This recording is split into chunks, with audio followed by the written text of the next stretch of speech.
ربیع الاول شریف کا پہلا دن ہے۔ اہل ایمان کے دلوں کے اوپر بڑا سرور ہے، اور یہ مہینہ مومنوں کی آنکھوں کی ٹھنڈک اور دل کا چین ہے، اس لیے کہ اس مہینے کے اندر 12 ربیع الاول شریف میں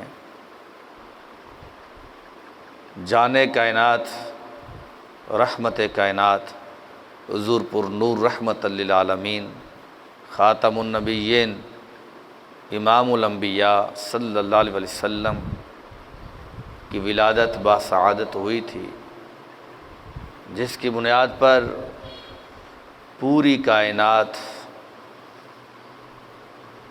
کہ اہل ایمان اس مہینے کی آمد میں بہت زیادہ خوشی مناتے ہیں۔ یقیناً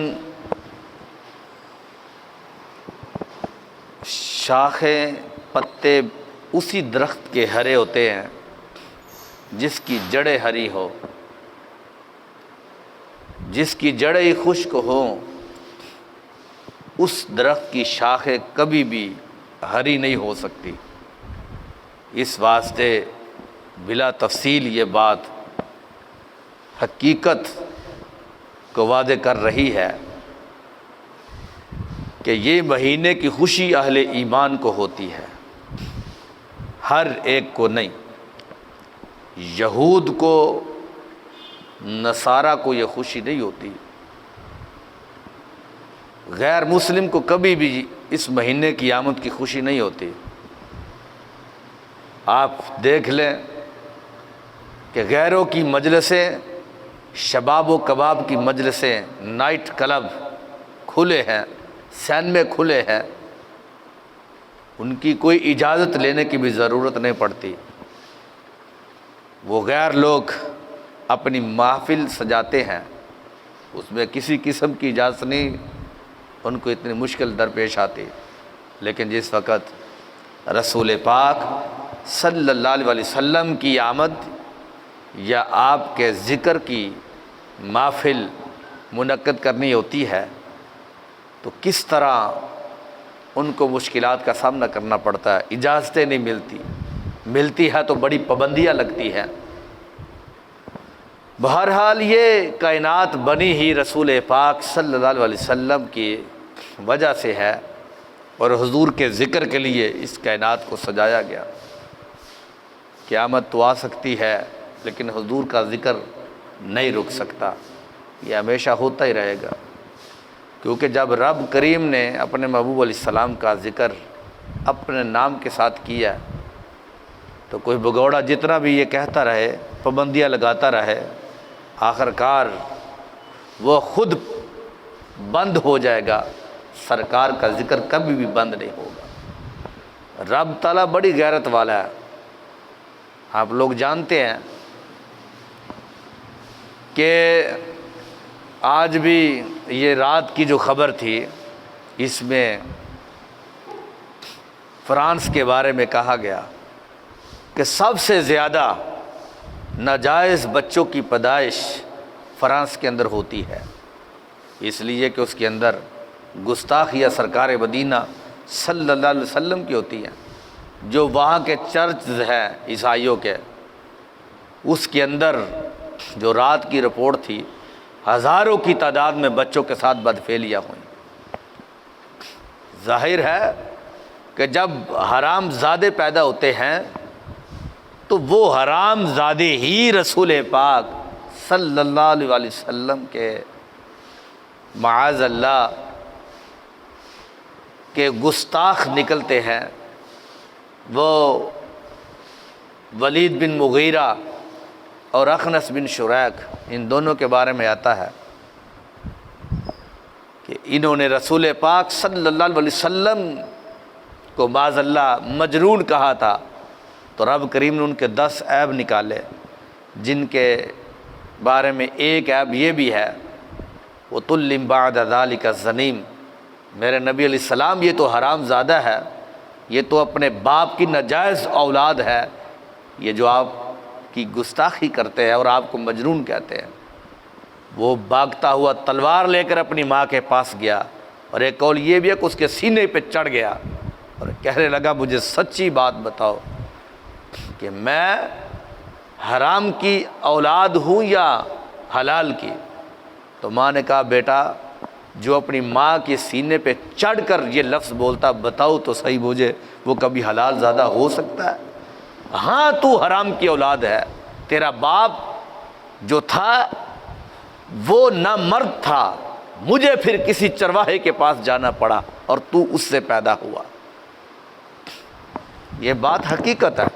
یہ پچھلے دن وہ جو رسول پاک صلی اللہ علیہ وسلم کے کارٹون بناتا تھا، یہ پچھلے دن ایک کار حادثے کے اندر وہ جل کے راکھ ہوا، چیخے مارتا رہا، کار کو آگ لگی رہی، لوگ پانی سے بجھاتے رہے لیکن وہ آگ نہیں بجھی، جل کے مرا، چیخے لگاتے رہا، لیکن وہ جب تک وہ کوئلہ نہ ہوا، جب تک وہ سڑ نہ گیا، اس وقت تک آگ بجھنے کا نام ہی نہیں لیتے تھے۔ رب بڑی غیرت والا ہے۔ ہم جو نکلتے ہیں یہ اس لیے نکلتے ہیں، ہم اپنے آقا کریم علیہ السلام کے امتی ہیں، ہماری جتنی طاقت ہے ہم اس طاقت کے مطابق نکلتے ہیں سرکار کی نموز کے لیے، لیکن آگے کوئی پابندیاں لگاتا تو اس کو دنیا میں بھی حساب دینا پڑے گا اور آخرت میں بھی حساب دینا پڑے گا۔ بہرحال آج میں نے جس موضوع پر گفتگو کرنی ہے وہ میرا موضوع رسول پاک صلی اللہ علیہ وسلم کی ذات اور قرآن کریم ہے، کہ یعنی اس میں آپس میں مناسبت کتنی ہے۔ یہ یقیناً رب ذوالجلال نے قرآن کریم کو بڑی شان عطا فرمائی، بڑی شان دی گئی، لیکن اب دیکھنا کہ جو شان رب کریم نے قرآن کریم کی بیان کی ہے وہی شان رب ذوالجلال نے رسول پاک صلی اللہ علیہ وسلم کی بھی بیان کی ہے۔ بلا تفصیل میں اپنی بات آگے بڑھاتا ہوں۔ قرآن کریم کے اندر رسول کریم صلی اللہ علیہ وسلم کو عزیز کہا گیا، اور قرآن کریم کو بھی رب ذوالجلال نے عزیز کہا۔ قرآن کریم کی شان میں رب ذوالجلال فرماتا ہے وَإِنَّهُ لَكِتَابٌ عَزِيزٌ، اور وہ کتاب عزیز ہے، یعنی بڑی غالب ہے، حکمت والی ہے۔ اب قرآن کو رب ذوالجلال نے عزیز کہا، غالب کہا، لیکن جس وقت ہم قرآن کریم کی دوسری آیت کا مطالعہ کرتے ہیں تو ہمیں نبی پاک علیہ السلام کے لیے بھی عزیز کا لفظ ملتا ہے۔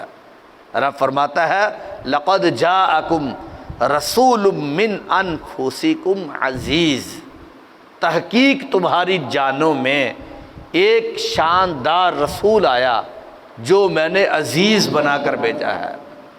اب قرآن کو بھی رب کریم نے عزیز کہا اور رسول پاک صلی اللہ علیہ وسلم کو بھی رب کریم نے عزیز کہا۔ اسی طرح قرآن کریم میں رب ذوالجلال نے قرآن کریم کو نور کہا، وَأَنزَلْنَا إِلَيْكُمْ نُورًا مُبِينًا، ہم نے تمہاری طرف نور مبین بھیجا۔ لیکن جس وقت ہم قرآن کریم کی دوسری آیت کا مطالعہ کرتے ہیں تو ہمیں یہ آیت بھی نظر آتی ہے یریدون لیطفئوا نور اللہ بافواہہم واللہ متم نورہ ولو کرہ الکافرون۔ فرمایا وہ کافر اپنے منہ سے اللہ کے نور کو بجھانا چاہتے ہیں۔ اس نور سے مراد رسول پاک صلی اللہ علیہ وآلہ وسلم کی ذات ہے۔ فرمایا وہ اپنے منہ سے اللہ کے نور کو بجھانا چاہتے ہیں، اور اللہ اپنے نور کو مکمل کرنے والا ہے، اگرچہ کافر اس کو اچھا نہ سمجھتے ہو، لیکن رب کہتا ہے ہم اپنے نبی علیہ السلام کی شان کو، عزت کو بڑھا کے رہیں گے۔ وہ اگرچہ کافر جتنا بھی اس کو بجھانے کی کوشش کرے لیکن وہ بجھا نہیں سکتے۔ ایسے ہی قرآن کریم کے اندر رب ذوالجلال نے قرآن کو عظیم کہا، وَلَقَدْ آتَيْنَاكَ سَبْعًا مِّنَ الْمَثَانِي وَالْقُرْآنَ الْعَظِيمِ، تحقیق ہم نے تمہیں 7 آیات دی۔ یہ قرآن کی شان ہے۔ رب کہتا ہے میرے نبی علیہ السلام ہم نے آپ کو قرآن کریم کی 7 آیات دی، والقرآن العظیم، جو بار بار دہرائی جاتی ہیں، اور قرآن عظیم ہم نے آپ کو دیا۔ یعنی رب ذوالجلال نے قرآن کریم کو قرآن کریم کے اندر ہی عظیم کہا کہ یہ قرآن عظیم ہے، لیکن دوسرے مقام پر قرآن کریم کی ایسی آیت ہے کہ جس میں رب ذوالجلال نے رسول پاک صلی اللہ علیہ وسلم کو عظیم کہا۔ اللہ تعالیٰ فرماتا ہے وَإِنَّكَ لَعَلَىٰ خُلُقٍ عَظِيمٍ، اے محبوب صلی اللہ علیہ وسلم بلا شبہ تو خلق عظیم کے مرتبے پر فائز ہے۔ یعنی سرکار مدینہ صلی اللہ علیہ وسلم کے خلق کو رب ذوالجلال نے عظیم کہا، تیرے خلق کو حق نے عظیم کہا، تیری خلق کو حق نے جمیل کیا۔ کوئی تجھ سا ہوا ہے نہ ہوگا شہاد تیرے خالق کے حسن و ادا کی قسم۔ تو یہ رب ذوالجلال نے جو لفظ بیان کیا قرآن کے اندر قرآن کے لیے، وہی لفظ رب ذوالجلال نے رسول پاک صلی اللہ علیہ وسلم کے لیے بھی کہا۔ تو پتہ چلا کہ آپس میں بڑی مناسبت ہے قرآن کی اور رسول پاک صلی اللہ علیہ وسلم کی، بلکہ قرآن تو ملا ہی رسول پاک صلی اللہ علیہ وسلم کی وجہ سے ہے۔ سرکار موجود تھے تو تب ہی قرآن ملا، اگر سرکار اس دنیا میں تشریف نہ لاتے تو قرآن نہ ملتا۔ بلکہ حضرت آدم علیہ السلام کو رب ذوالجلال نے جب پیدا کیا تھا تو اس وقت تو جملہ رب ذوالجلال نے ارشاد فرمایا، جو حضرت آدم علیہ السلام نے اپنی اولاد کو بیان کیا، سامنے جتنی بھی اولاد بیٹھی تھی ان میں حضرت شیت علیہ السلام بھی تھے، فرمایا تھا اے میری اولاد میری بات یاد رکھنا، میرے رب نے جب مجھے پیدا کیا تھا تو میرے رب نے مجھے کہا تھا لولا محمد لما خلقتک یا آدم، اے میرے آدم علیہ السلام ہم نے تجھے پیدا ہی اپنے آخری نبی کی وجہ سے کیا ہے۔ تو یہ خلق جو ہے پوری کائنات جو بنائی گئی ہے یہ رسول پاک صلی اللہ علیہ وسلم ان کا سبب ہے۔ سرکار موجود اس دنیا میں رہے ظاہری طور پر تو رب کریم نے یہ پوری کائنات کو سجایا۔ آج اگر کوئی کہتا ہے میلاد نہ مناؤ، جھنڈیاں نہ لگاؤ، روشنی نہ کرو، یہ نہ کرو، تو ہم ان سے کہتے ہیں یہ تو باتیں شیطان بھی کر گیا تھا، جب سرکار دنیا میں آئے تھے تو شیطان بھی رویا تھا، بڑا رویا تھا۔ رسول پاک صلی اللہ علیہ وسلم نے فرمایا مدارج النبوت کے اندر ہے، شیطان زندگی میں 3 مرتبہ رویا، ایک مرتبہ اس وقت رویا تھا جب رسول پاک صلی اللہ علیہ وسلم کی تشریف آوری ہوئی تو یہ پہاڑ کی چوٹی پر بیٹھ کر چیخے مار مار کر رویا۔ چیلے پاس آئے تو کہنے لگے اے حضرت یہ تو بتائے ہمارے گرو کہ تم تو کبھی روئے نہیں تھے، آج کیوں روئے ہو؟ کہا تمہیں کیا بتاؤں کہ آج اس رات کو ایسے نبی آ چکے ہیں صلی اللہ علیہ وسلم کہ ان کے امتی اگر زندگی بھر گناہ کرتے رہے تو وہ رب سے توبہ مانگے، توبہ کرے، رب کریم اپنے اس آخری نبی کی وجہ سے ان کے زندگی کے سارے گناہ ختم کر ڈالے گا۔ کہتا میں پوری زندگی محنت کر کر کے تھک جاتا ہوں، لیکن یہ ان کی بارگاہ میں حاضر ہوتے اور حاضر ہو کر اپنے گناہوں کی معافی طلب کرتے رب سے، اور رب ان کو معاف فرما دیتے۔ کہتے جو پہلے میرا ماحول تھا وہ اب ان کی آمد پر ختم ہوا۔ تو یہ تو شیطان بھی رویا۔ یہ کبھی تاریخ دیکھتے نا سرکار کی آمد سے پہلے کہ کیا حال تھا اس زمین کا، اور مکہ شریف کے اندر کیا کیا ہوتا تھا۔ نہ ماں کی عزت تھی، نہ باپ کی عزت تھی، نہ بیٹیوں کی عزت تھی، جس میں بیٹیوں کو بھی دفن کر دیا جاتا تھا، والدین کو بھی منڈی کے اندر بھیج دیا جاتا تھا۔ نہ بڑے کا احترام، نہ چھوٹے کی شفقت۔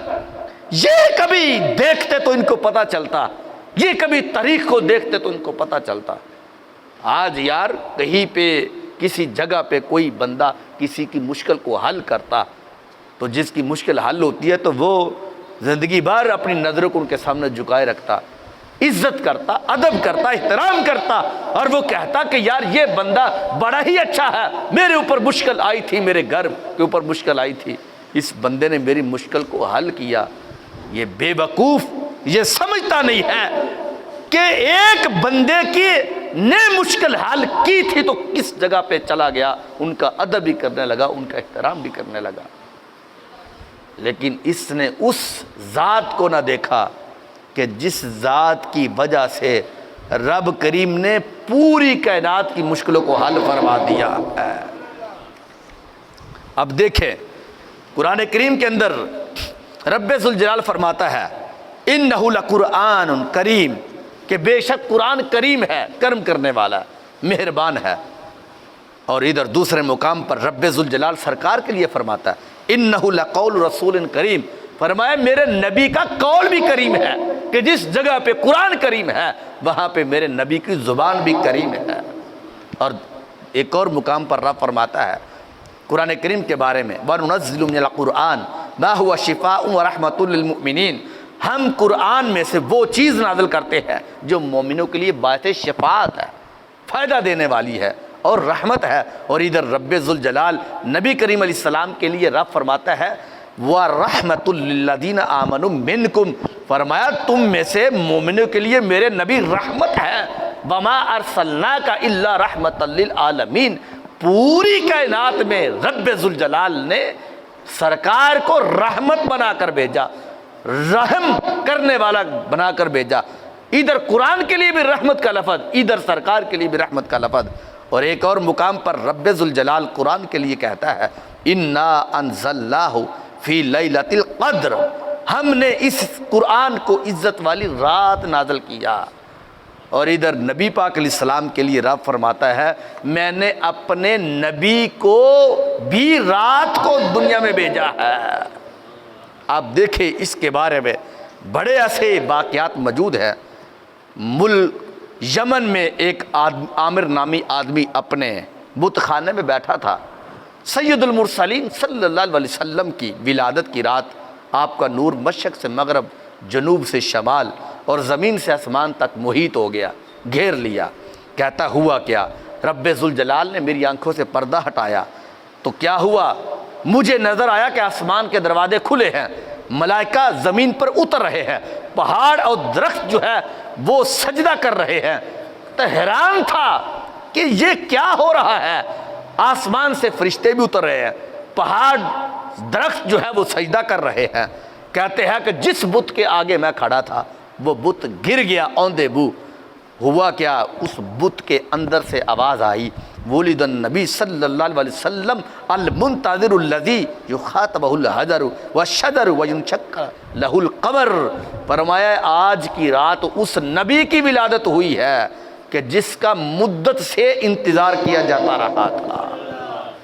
چونکہ یہ رہبر بھی تھا۔ اور پھر کیا ہوا، کہتے ہیں کہ جن سے درخت اور پتھر بھی کلام کریں گے، یہ وہ نبی آیا ہے، اور جن کے اشارے سے اللہ کریم چاند کے 2 ٹکڑے کر ڈالے گا۔ وہ جو عامر نامی شخص تھا یہ سن کر اپنی زوجہ سے کہا کہ یہ ابھی ابھی جو میں نے ہاتھ پہ غیبی سے آواز سنی ہے کیا تم نے بھی سنی ہے؟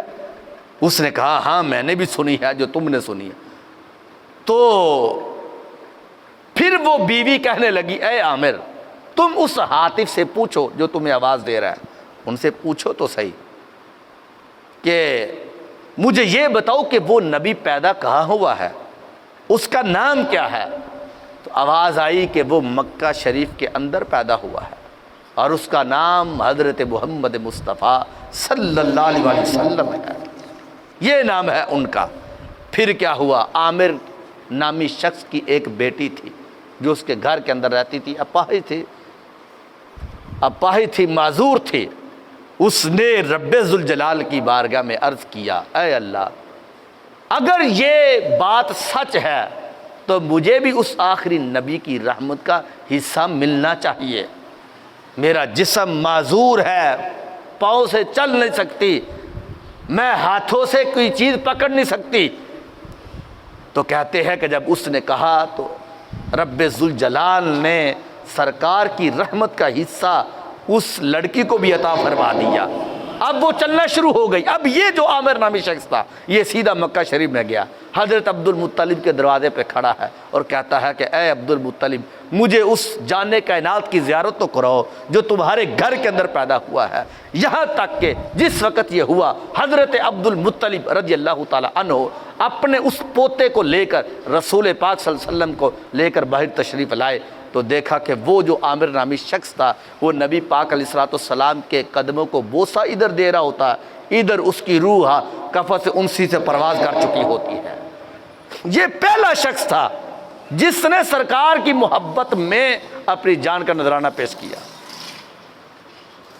تو قرآن کریم یقیناً رب ذوالجلال نے رات کو نازل کیا، یعنی جس کو لیلۃ القدر کی رات کہا جاتا ہے، یک بارگی سے لوح محفوظ پر یہ نازل ہوا۔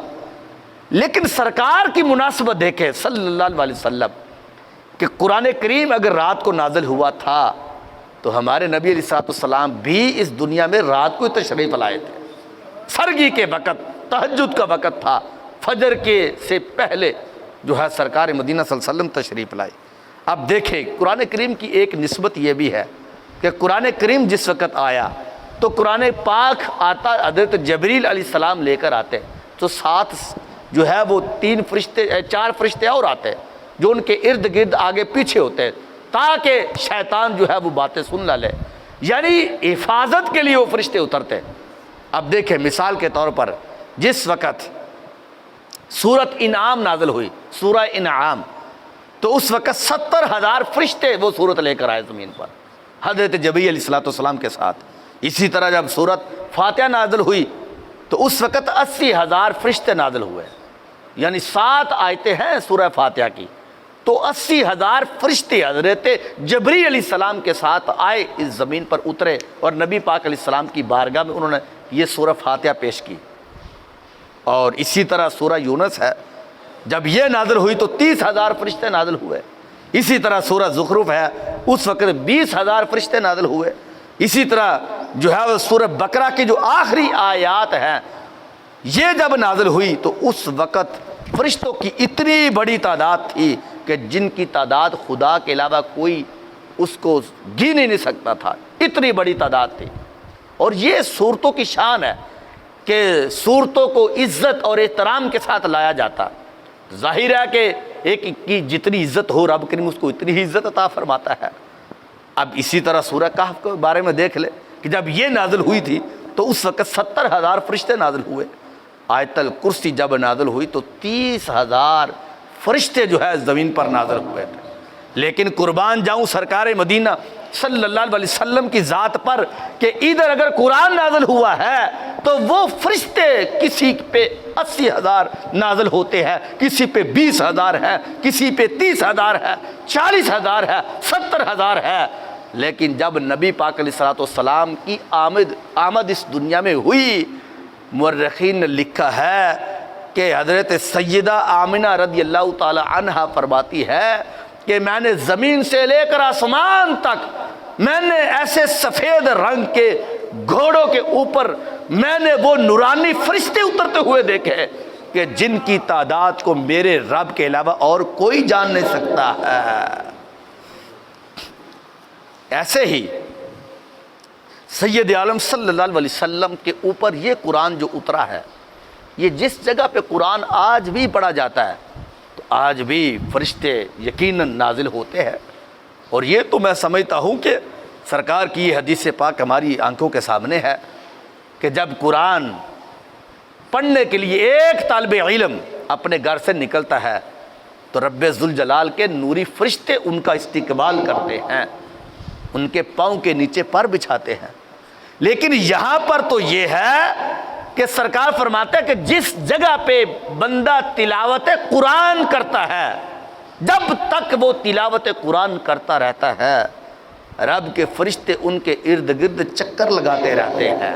صحیح مسلم شریف کے اندر ہے کہ حضرت اسید بن حضیر رضی اللہ تعالیٰ عنہ کہتے ہیں کہ میں ایک رات کو، یہ صحابی رسول ہے، اپنے گھر کے اندر میں بیٹھا ہوا تھا، قرآن کریم کی تلاوت کر رہا تھا، تو میں نے دیکھا کہ میرا جو گھوڑا گھر کے اندر بندھا ہوا تھا وہ ہنہنانا شروع کر گیا، حرکت میں آیا۔ میرا بیٹا پاس لیٹا ہوا تھا، مجھے ڈر لگا کہ یہ کیوں کر رہا ہے، میرے بیٹے کو کوئی تکلیف نہ ہو جائے، یہ کہیں میرے بیٹے کو تکلیف نہ دے دے۔ کہتے ہیں میں نے قرآن کریم کی تلاوت بند کی تو وہ گھوڑا بھی حرکت کرنا بند ہو گیا۔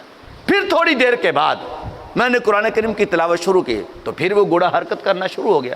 کہتے ہیں کہ میں نے جب دوسری مرتبہ کی، تیسری مرتبہ کی، وہ جب میں تلاوت قرآن کرتا تو وہ گھوڑا حرکت کرتا، جب میں تلاوت قرآن بند کرتا تو وہ گھوڑا بھی بند ہو جاتا۔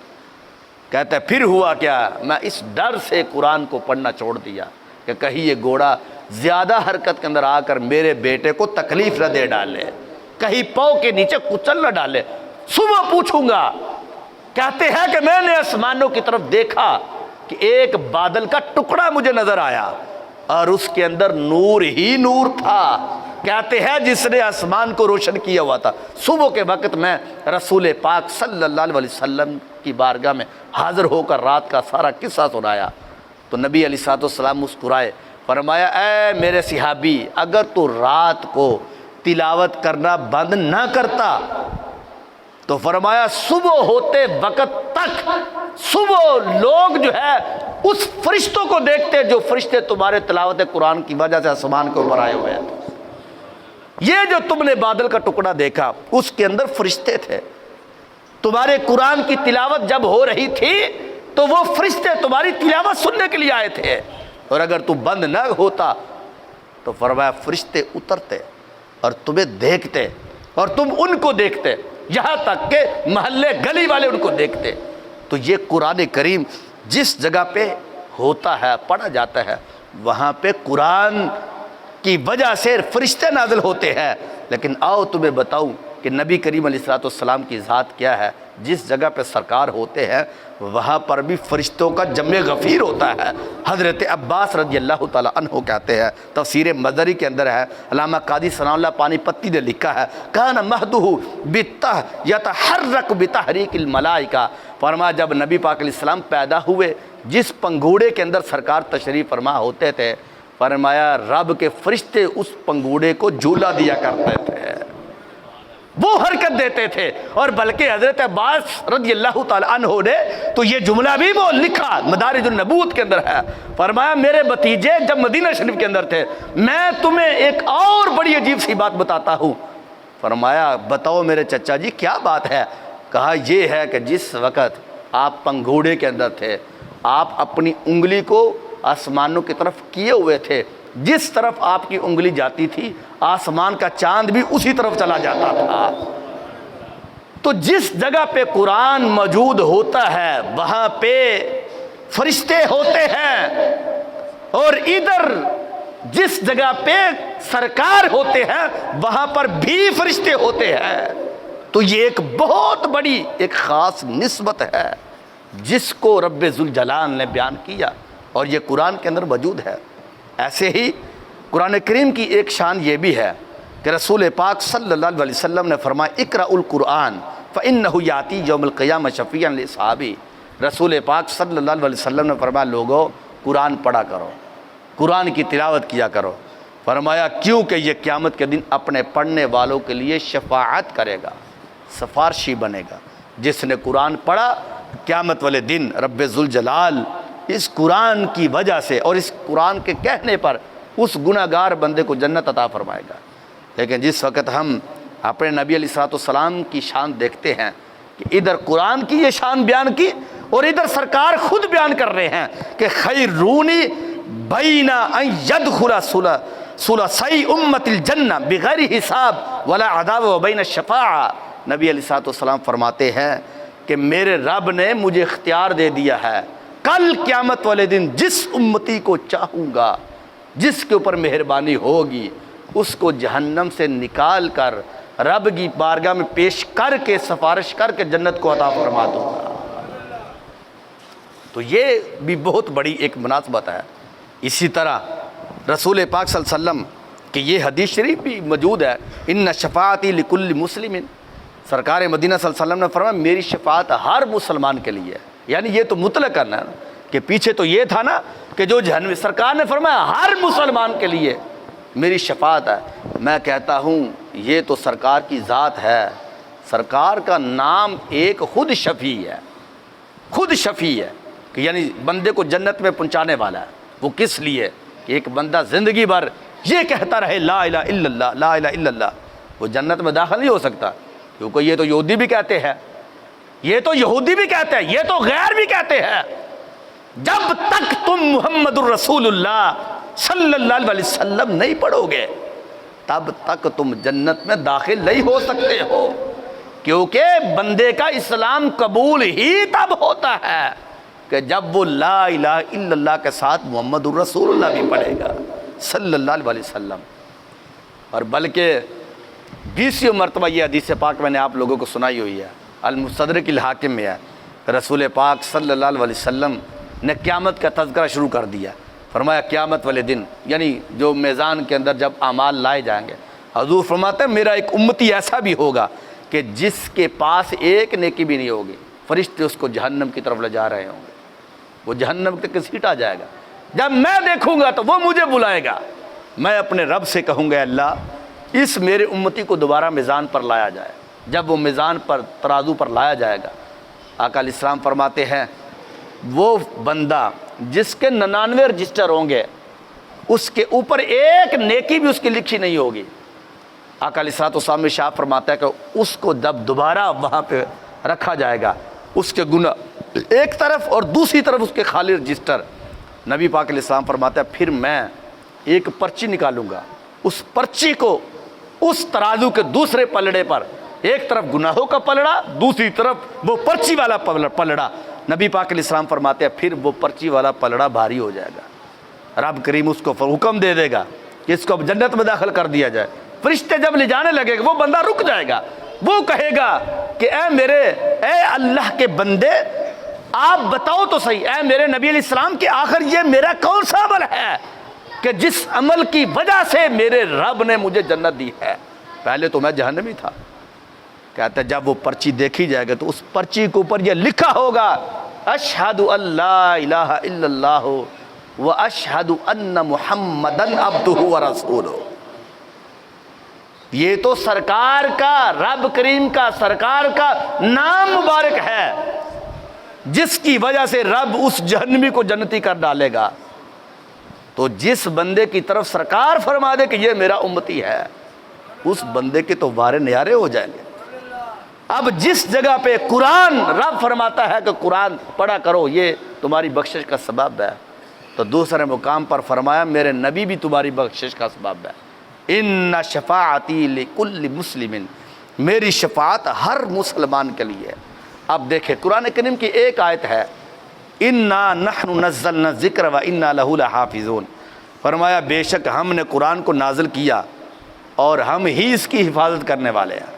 اور نبی پاک علیہ السلام کے بارے میں کیا؟ اب مناسبت دیکھنا، سرکار کے بارے میں کہا واللہ یعصمک من الناس، سرکار ایک خیمے میں تشریف فرما تھے جنگ کے دوران، تو ساری رات لوگ پہرا دیتے رہے۔ جس وقت یہ آیت نازل ہوئی تو نبی پاک علیہ السلام نے فرمایا چھوڑ دو، آج کے بعد میرا کوئی پہرا نہ دے، کیوں کہ میرے رب نے خود میری حفاظت کا ذمہ جو ہے اپنے کرم پر لے لیا ہے۔ واللہ یعصمک من الناس، میرے نبی علیہ السلام وہ اللہ آپ کو لوگوں سے حفاظت فرمائے گا، تمہاری حفاظت۔ اب ایک جگہ پہ قرآن کی حفاظت کا ذکر، دوسرے ہی مقام پر چھٹے پارے کے اندر جناب سرکار کی حفاظت کا ذکر، تو پتہ اس سے یہ چلا کہ یہ ایک بہت بڑی مناسبت ہے۔ اور بلکہ یہ آگے دیکھیں قرآن کریم کے اندر، قرآن کریم کے بارے میں رب نے فرمایا، اور یہ آپ بھی بڑے غور سے سننا، آپ کے لیے بھی یہ بڑی فائدہ مند ہے۔ رب ذوالجلال قرآن کے بارے میں کہتا ہے وَنُنَزِّلُ مِنَ الْقُرْآنِ مَا هُوَ شِفَاء، فرمایا ہم قرآن میں وہ چیز نازل کرتے ہیں جو باعث شفا ہے، یعنی لوگوں کو شفا دینے والی ہے، جس سے لوگوں نے شفا چھوڑی ہوئی ہے۔ یقیناً ایسے ہی ہے، لوگوں نے قرآن چھوڑا، کسی جگہ پہ کینسر کی بیماری ہے، لوگوں نے قرآن چھوڑا پڑھنا، کسی جگہ پہ ٹی بی کی بیماری ہے، کسی جگہ پہ شوگر کی بیماری ہے، کسی جگہ پہ ہیپاٹائٹس کی بیماری، یعنی مختلف قسم کی بیماریوں نے گھر کر لیا ہے۔ اس لیے کہ قرآن چھوڑا ہوا ہے۔ ادھر سرکار کیا فرماتا ہے؟ فرمایا قرآن کو ہم نے نازل کیا اس لیے کہ یہ شفا کا باعث ہے، اس میں شفا ملتی ہے قرآن پڑھنے والے کو۔ ایک بندہ نبی پاک علیہ السلام کی بارگاہ میں آیا تو آ کر کہتا کہ نبی علیہ السلام میرا سینہ درد کرتا ہے۔ حضور نے فرمایا جاؤ جا کے قرآن پڑھو، رب تمہارے سینے کو ٹھیک فرما دے گا۔ فرمایا تم نے قرآن نہیں پڑھا کہ رب کریم تو قرآن کے اندر بیان کرتا ہے شفاء لما فی الصدور۔ فرمایا یہ تو بیمار سینوں کے لیے شفا بن کے آیا ہے۔ اور سرکار مدینہ صلی اللہ علیہ وسلم کی یہ حدیث پاک ہے، حضور علیہ السلام نے فرمایا علیکم بالشفاءین العسل والقرآن۔ حضور نے فرمایا نہ شہد کو تم چھوڑنا اور نہ ہی تم قرآن کو چھوڑنا۔ پوچھا محبوب وہ کیوں؟ فرمایا جس کے پاس قرآن ہوگا وہ کبھی بیمار نہیں ہوگا، جس کے پاس شہد ہوگا وہ کبھی بیمار نہیں ہوگا۔ کیوں؟ رب کریم نے قرآن کے اندر بھی شفا رکھی ہے اور رب نے شہد کھانے میں بھی شفا رکھی ہوئی ہے۔ اس ایسے ہی نبی پاک علیہ السلام کی ایک حدیث پاک اور ہے، حضور نے فرمایا خیر الدوائی القرآن۔ فرمایا بہترین دوا قرآن کریم ہے، قرآن کریم ہے بہترین دوا۔ اور بلکہ حضور علیہ السلام نے سورہ فاتحہ کے بارے میں فرمایا فاتحۃ الکتاب شفاء من کل داء۔ فرمایا رب کریم نے سورہ فاتحہ کے اندر ہر چیز کی شفا رکھی ہوئی ہے۔ اور ایک مقام پر فرمایا کہ سورہ فاتحۃ الکتاب شفاء من السم۔ حضور فرماتے ہیں جس بندے کو کے اندر زہر ہو، سانپ ڈس جائے یا جس جگہ پہ کوئی بچھو کاٹ جائے، نبی پاک علیہ السلام نے فرمایا یہی سورۃ فاتحہ اس زہر کو ختم کرنے کا کام دیتی ہے۔ اور یہ باقاعدہ ہوا ایسے، صحابہ اکرام علیہ رضوان ایک مقام پر جا رہے تھے، اس ایک دیہات تھا، اس دیہات کے بعد جنگل تھا، وہاں پر ٹھہرے تو کہتے ہیں جس وقت وہاں پر ٹھہرے تو اس جگہ پر ان کو پتہ چلا کہ اس محلے کے اندر ایک سردار ہے، ان کو کسی بچھو نے کاٹ لیا۔ اب یہ ان کے پاس آئے، صحابہ اکرام علیہ رضوان وہاں پر پہنچے، ان کو دم کیا۔ اور دم کا کچھ طریقہ یہ بھی تھا کہ سورہ فاتحہ پانی کے اندر نمک ڈال کر سورۃ فاتحہ پڑھتے گئے اور اس بچھو کے کاٹنے والی جگہ پہ پانی کو پھیرتے گئے، اس کو دھوتے گئے۔ جو ہی وہ پانی ختم ہوا، رب کریم نے اس سردار کو شفا عطا فرما دی۔ اب جب شفا ہوئی تو اس نے 30 بکریاں صحابہ کرام علیہ رضوان کو دے ڈالے۔ جب وہ دی تو وہ صحابہ کرام علیہ رضوان بکریاں لے کر مدینہ شریف میں آئے، نبی پاک علیہ الصلوۃ والسلام کی بارگاہ میں یہ سارا قصہ انہوں نے پیش کیا کہ محبوب یہ بکریاں ہیں، انہوں نے ہمیں دی ہے، ان کو بچھو نے کاٹ لیا تھا۔ سرکار مدینہ صلی اللہ علیہ وسلم نے فرمایا مجھے تم یہ تو بتاؤ کہ تمہیں کس نے بتایا تھا کہ یہ سورہ فاتحہ جو ہے وہ شفا دینے والی ہے؟ تو ایک صحابی تھے، کہنے لگے محبوب ہمیں بتایا تو اگرچہ کسی نے نہیں تھا، نئی نازل ہوئی تھی، ہم نے اس کو یاد کر لیا تھا، لیکن ہم ایک سفر پہ چلے گئے تو ہم نے کہا رب کے قرآن میں شفا ہے، ہم نے تو یہ سورت پڑھتے گئے، نمک والا پانی ڈالتے گئے تو رب نے اس کو شفا دے دی۔ سرکار نے فرمایا اچھا یہ بات ہے؟ سرکار مسکرا دیے، فرمایا جب دم میں نے تمہیں بتایا تھا کہ تم دم کرو تو پھر آدھا حصہ تو میرا بھی بنتا ہے۔ یعنی سرکار نے اس کی ایک اہمیت کو بیان کرنے کے لیے کہا، فرمایا سورت میرے اوپر نازل ہوئی ہے تو پھر آدھا حصہ تو میرا بنتا ہے۔ تو یہ بات کہہ کر نبی پاک علیہ السلام مسکرانا شروع ہو گئے۔ تو سرکار نے فرمایا فاتحۃ الکتاب شفاء من السم۔ فرمایا یہ جو زہر جس جگہ پہ ہوتا ہے، یہ سورہ فاتحہ پڑھ کے اس جگہ پہ دم کیا جائے، نمک والا پانی پھینکا جائے، رب کریم جو ہے اس بندے کو شفا عطا فرما دیتا ہے۔ اور پھر آگے دیکھے سرکار مدینہ صلی اللہ علیہ وسلم نے تو یہاں تک یہ جملہ بولا، آقا علیہ السلام نے ارشاد فرمایا جو رات کو سوتے وقت سورہ فاتحہ اور کلشی پڑھ لے، حضور فرماتے ہیں اس رات کو موت کے سوا اور کوئی بیماری کوئی مصیبت اس بندے کو پر آ نہیں سکتی۔ سورہ فاتحہ، سورۃ اخلاص، اسی طرح اور بھی یہ کئی آیات موجود ہیں۔ مثال کے طور پر بسم اللہ مجریہا و مرساہا، نبی پاک علیہ السلام فرماتے ہیں جو بندہ یہ آیت پڑھ کے جہاز کے اندر بیٹھ جاتا ہے وہ جہاز کبھی بھی اس کو غرق نہیں کر سکتا، اس کو تکلیف نہیں دے سکتا۔ اسی طرح سرکار نے فرمایا جو رات کو سوتے وقت آیت الکرسی پڑھ لے اس کے گھر کے اندر شیطان نہیں آتا۔ اسی طرح سرکار نے فرمایا جو اپنے دروازے کو بند کرتے وقت، وہ کنڈی لگاتے وقت اعوذ باللہ من الشیطان الرجیم پڑھ لے، اس گھر کے اندر کبھی چور داخل نہیں ہوتا۔ تو یہ آیات جن کے بارے میں سرکار نے فرمایا کہ اس کے اندر شفا ہے۔ یہ جس طرح قرآن کریم کی آخری 2 صورتیں ہیں، قل اعوذ برب الفلق، قل اعوذ برب الناس۔ ہمارے نبی علیہ الصلوۃ والسلام نے ارشاد فرمایا اللہ تعالیٰ دنیا کے اندر اور آخرت میں ہر مصیبت سے اس بندے کو محفوظ رکھتا ہے جو قرآن کریم کی آخری 2 صورتوں کی تلاوت کیا کرتا ہے۔ چھوٹی سی صورت ہے، سورہ یاسین کے بارے میں ہے کہ سرکار نے فرمایا کوئی بندہ بھی اگر کوئی کام شروع کرے تو شروع کرنے سے پہلے سورہ یاسین کی تلاوت کرے، رب کریم اس کام کو پورا فرما دیتا ہے۔ اور جس بندے کے اوپر مصیبت آ گئی ہے، بہت بڑی مصیبت تھی، فرمایا وہ دل لگا کے لا الہ الا انت سبحانک انی کنت من الظالمین 1,24,000 مرتبہ پڑھ لیتا ہے، رب ذوالجلال اس کو اس مصیبت سے نجات دیتا ہے۔ لیکن آخر میں تو خواجہ معین الدین چشتی اجمیری رحمہ اللہ تعالیٰ علیہ نے تو یہاں تک لکھا، فرمایا جس بندے کو ایسی مرض لاحق ہو گئی، بیماری ایسی مل گئی اور اس کو شفا نہیں ہو رہی تھی، جگہ جگہ پہ لے کر گئے، آپ فرمانے لگے محبت سے، لگن سے، استقامت سے، فرماتے ہیں 40 مرتبہ یہ سورت پڑھ کے الحمدللہ رب العالمین 40 مرتبہ، فرمایا وہ پڑھ کے بلاخ دروشی پڑھ کے اس بندے کو پانی اس کا پلا ڈالے اور 40 مرتبہ دم کرے۔ حضرت خواجہ معین الدین چشتی فرماتے اگر اس بندے کو آرام نہ آیا، کل قیامت والے دن وہ بندہ مجھے پکڑ لے۔ یعنی اتنے ایکان کے ساتھ ان بزرگوں نے کہا، اور سرکار کی تو حدیث بھی ان کے اندر موجود ہے۔ بہرحال قرآن کے اندر شفا موجود ہے، لیکن آؤ تمہیں بتاؤں کہ رب کریم نے سرکار کو کتنی شفاؤں کا مالک بنایا ہوا۔ رسول پاک صلی اللہ علیہ وسلم کا جسم سے کپڑا جو لگنے والا ہوتا ہے، تو وہ کپڑا اگر کسی پانی کے اندر ڈال کر کسی کو پلا دیا جائے، رب تو اس کو شفا دیتا ہے۔ حضرت اسماء بنت ابی بکر کے وہ سارے واقعات موجود ہیں، ان کے پاس نبی پاک علیہ السلام کا جبہ مبارک تھا، یعنی قمیص مبارک تھی، وہ جب کوئی بندہ بیمار ہوتا حکیموں کے پاس، طبیبوں کے پاس جاتا تو ان کو شفا نہ ملتی، تو کہتے ہیں کہ وہ ان کے پاس آ جاتا، یہ پانی پیالہ یا برتن جو ہوتا تھا وہ جبہ مبارک جو سرکار کا تھا اس کے اندر رکھ دیتی آپ، اور پھر بعد میں نکال دیتی، اس کو نچوڑ کر وہ پانی اس مریض کو پلایا جاتا، گھر جانے سے پہلے اللہ کریم اس کو شفا عطا فرما دیتا تھا۔ یہ تو سرکار کی شان ہے۔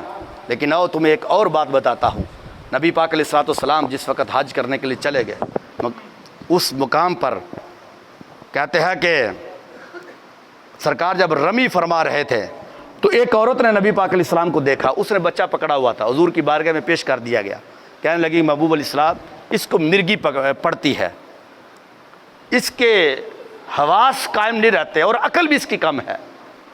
نبی پاک علیہ السلام نے ان کو حکم دیا کہ پانی لے کر آؤ کسی برتن کے اندر، حضور کی بارگاہ میں پانی پیش کیا گیا، آقا علیہ السلام نے اس پانی سے کلی کی منہ میں پانی ڈالا، پھر وہ پانی واپس اس برتن میں ڈال دیا، فرمایا جاؤ اپنے جا کر بیٹے کو پلاؤ۔ اب پاس ایک صحابیہ تھی جن کا نام حضرت ام جندب تھا، وہ کہتی ہے کہ جب سرکار نے کلی کی نا اس پانی کے اندر، تو وہ پانی میں نے بھی لے لیا کیونکہ میرا بیٹا بھی بیمار تھا، بڑے دنوں سے بخار اتر نہیں رہا تھا۔ کہتے ہیں کہ جب وہ پانی وہ میں نے اپنے بیٹوں کو پلایا تو میرا بیٹا بڑی دیر تک زندہ رہا، یعنی مجھے امید ختم ہو چکی تھی کہ میرا بیٹا زندہ نہیں رہے گا، لیکن کہتے میرا بیٹا ٹھیک ہو گیا۔ کہتے وہ عورت جس نے پانی سرکار سے لیا تھا کلی وارا، جو کلی منہ سے کی ہوئی تھی، کہتے ہیں کہ جب مجھے وہ عورت کسی مقام پر ملی تو میں نے ان سے پوچھا بتاؤ تو صحیح تمہارے بیٹے کا کیا حال ہے، تو وہ کہتی ہے کہ سرکار نے جو دم کیا تھا، سرکار کے منہ مبارک والا پانی تھا۔ وہ کہتی ہے تمہیں جندب کہتے مجھے اس عورت نے بتایا کہ میرے بیٹے کی عقل بھی کم تھی، پاگل پن تھا، ان کے اندر جنون تھا، مرگی پڑتی تھی۔ فرماتا ہے جب سے میں نے اپنے بیٹے کو پانی پلایا ہے آج تک میرے محلے کے اندر میرے بیٹے سے بڑا کوئی عقل والا بیٹا نظر ہی مجھے آیا نہیں ہے۔ اتنی شفا رب نے رکھی ہوئی ہے۔ اور بلکہ حضرت آسم ام آسم بیان کرتی ہیں، یہ ان کے خامن تھے آسم حضرت عتبہ رضی اللہ تعالیٰ عنہ، یہ حضرت فاروق اعظم کے اندر انہوں نے موصل کو فتح کیا تھا۔ یہ حضرت ام آسم خود بیان کرتے، کہتے ہیں ہم اپنے خامد کی 4 بیویاں تھیں، کہتے ہیں ہم میں سے ہر کو، اور یہ چونکہ مالدار بڑے تھے، کہتے ہیں ہم میں سے ہر کوئی عورت کوشش یہی کرتی تھی کہ میں خوشبو اچھی لگاؤں تاکہ مجھے زیادہ پسند کرے، دوسری کہتی میں لگاؤں، تیسری کہتی میں لگاؤں، چوتھی کہتی میں لگاؤں خوشبو زیادہ اچھی تاکہ میرے خاوند مجھ سے زیادہ پیار کریں۔ کہتے خدا کی قسم اٹھاتے ہیں جو خوشبو ہمارے خاوند حضرت عتبہ بن فرقت سے آتی تھی وہ ہمیں خوشبو ہمارے بڑی بڑی قیمتی خوشبو جو ہوتی تھی ان سے بھی نہیں آتی تھی۔ کہتے میں نے ایک دن حضرت عتبہ سے پوچھ لیا کہ مجھے تم بتاؤ تو صحیح آخر تمہارے اندر سے جو خوشبو آتی ہے اس میں راز کیا ہے؟ کہتے راز یہ ہے کہ جس وقت میں نے اسلام قبول کیا اس کے بعد میرے جسم پر پھوڑے پھنسیاں نکل آئی اور ریشے والے تھی، ریشہ مجھ سے لوگ نفرت کرتے تھے۔ میں نبی پاک علیہ السلام کی بارگاہ میں گیا اور میں نے حضور سے کہا حضور میرے جسم پر یہ پھنسیاں ہیں، اس کا کوئی حل فرما دے۔ نبی پاک علیہ السلام فرماتے مجھے حکم دیا اور میں اپنے کپڑوں کو اتارو۔ میں نے کپڑے اتار دیے، اپنی شرمگاہ کو ڈھانک لیا، میں حضور کے سامنے لیٹ گیا۔ نبی پاک علیہ السلام نے اپنے منہ مبارک سے لعاب نکال کر اپنے ہاتھ پر لگایا اور میرے جسم پر مل دیا۔ کہتے خدا کی قسم اٹھاتا ہوں جس جس جگہ سے سرکار کا ہاتھ پھرتا جاتا رب اس جگہ سے پھنسیوں کو ختم کرتا جاتا، اور کہتے ہیں اس وقت سے لے کر آج تک جو میرے جسم سے خوشبو آتی ہے وہ خوشبو اس جیسی میں نے عنبر کے اندر بھی نہیں دیکھی ہے، میں نے تو کستوری بھی نہیں دیکھی۔ تو رب کریم نے سرکار کے لعاب کے اندر اتنی شفا رکھی ہوئی ہے، آپ آگے سے خود ہی حساب لگا لیں۔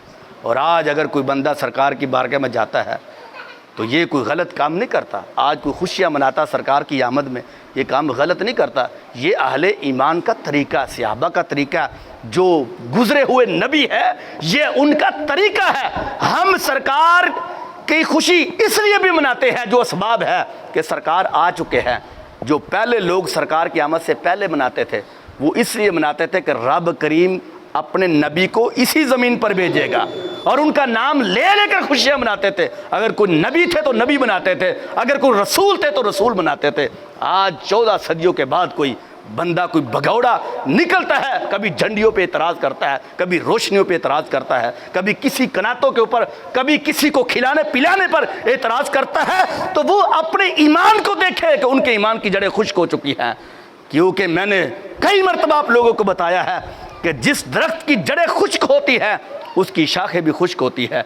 جس کے ایمان کی جڑیں ہی خشک ہو چکی ہو تو وہ کبھی بھی اس کے چہرے پر خوشی کے آثار نہیں آ سکتے ہیں، کبھی نہیں آ سکتے ہیں۔ اس لیے رب ذوالجلال سے ہم دعا کرتے ہیں کہ مالک کائنات آخری دم تک ہمیں سرکار کی آمد کی خوشی کرنے کی توفیق عطا فرمائے۔ وما علیہ الا البلاغ المبین۔